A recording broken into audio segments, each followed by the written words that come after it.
What's up guys, AltimateArts here. I'm gonna do a tutorial over, if you guys seen Predator's montage, they have a triangle lock-on effect that I'm gonna be showing you guys how to do. I'm gonna show you what it looks like really quick. Let you watch this.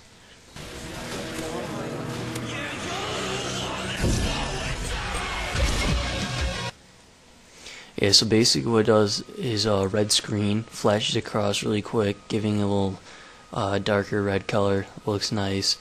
And then a triangle comes in from an angle and it swoops in, it hits his face, flashes twice with some cool sound effects, and that's pretty much it. It's actually not that complicated to do once you get a hold of After Effects. So what I've done, I got the footage here that I downloaded from COD Shot of the Day Editing Contest. It's not mine. So what I'm going to do, I already got the point to the right spot that I wanted. I'm going to go to, where is it? I'm just going to type in effects and presets and go to Twixtor.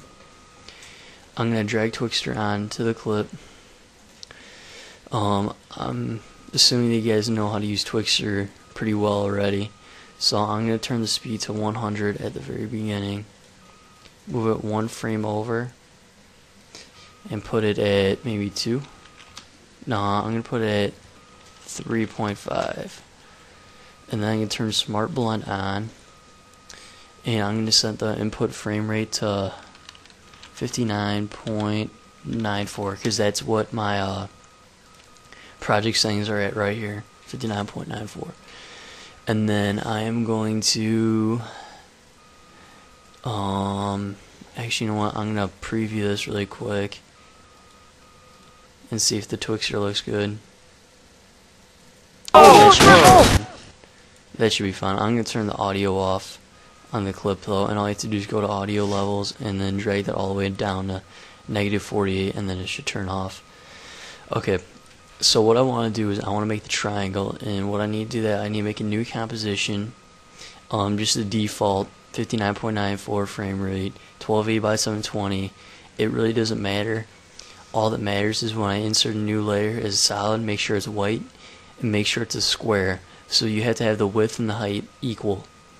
And I just put mine at 720 by 720. And what I'm going to do is I'm going to click on the white solid layer. Go to the rectangle tool and double click that, and what that does, and here's the little button, turn the mask on and off. I'm going to leave it on because that's what I just created. I created a mask, and what I'm going to do is I'm just going to create a little sidebar of the triangle, and I'm going to turn the mask on and off to see how level this is. And that looks pretty good for a side triangle. And what I'm going to do is I'm going to go to transform. I'm going to shrink the scale down. 80 should be fine. And then what I'm going to do is I'm going to click Control C or Control D while I'm on the first layer. I'm going to click that twice, and what that does, it makes two duplicate layers. So what I'm going to do is I'm going to go to the second layer, and I'm going to rotate it. It's about there. And that should be about good. What I'm basically doing is making the triangle right now, so I have to make sure I get all the sides lined up perfectly. And you're just gonna have to mess with the settings to make sure you get the right triangle. And that actually looks pretty good. I'm gonna and drag all these up to it's centered in the middle. And then what I want to do next is I'm gonna click Control and click all the layers, and then go to Layer and Pre-Compose. And what that does is it makes a composition with all 3 layers put together. So when I rotate or I scale, it's gonna mess with all 3 layers. So I'm just gonna scale that down a bit just so it's in the, you can see in the composition. And I'm gonna duplicate this by Control D twice, and I'm gonna turn the scale up, just a little bit for both of these. I'm going to rotate it the opposite ways, and I'm going to turn the opacity for both of these down to about 20 and 20. And what that does, it just gives a little ghost effect on the outside. It looks pretty neat. So I'm going to make another pre-composition, control and click on the layers, select them all, and go to pre-compose, and that makes a second pre-comp. And I'm going to go back into the original composition and drag that above the video layer, because if I drag it below, it won't pop up. You got to make sure it's above. And then I am going to go to effects and presets and go to fill, and I'm going to drag that on the pre-comp, and I'm just going to leave that as it is right now. You can mess with the color. You say you want it blue, you can make a blue lock on target. It's all your opinion. All you have to do is change the color here. I'm going to add a new adjustment layer and a new camera, and I'm going to put the preset as 35. I'm just going to leave it as my default, and you just ignore that for now. For the adjustment layer, what you want to do is double click the rectangle tool, and that's going to make a mask.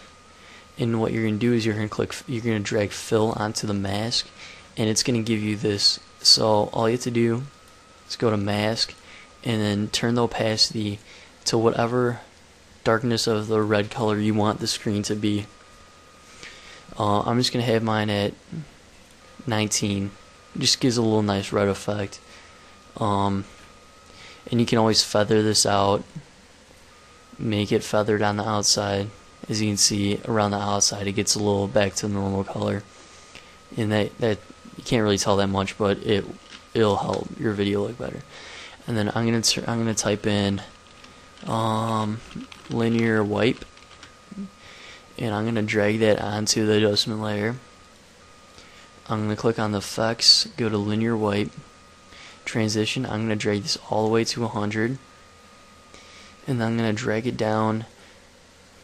And right here is the 1 keyframe mark, or 100. No, let's see. It's the 1 second frame, 1 second. So that's 30 frames. So I'm just gonna drag it about maybe 10 frames, and I'm gonna turn the transition complete down to 0. And if you watch this now, it's gonna come in that angle. I don't want it to come in from the right side. I want to come into the left. So what I'm going to do is I'm going to turn the wipe angle to 2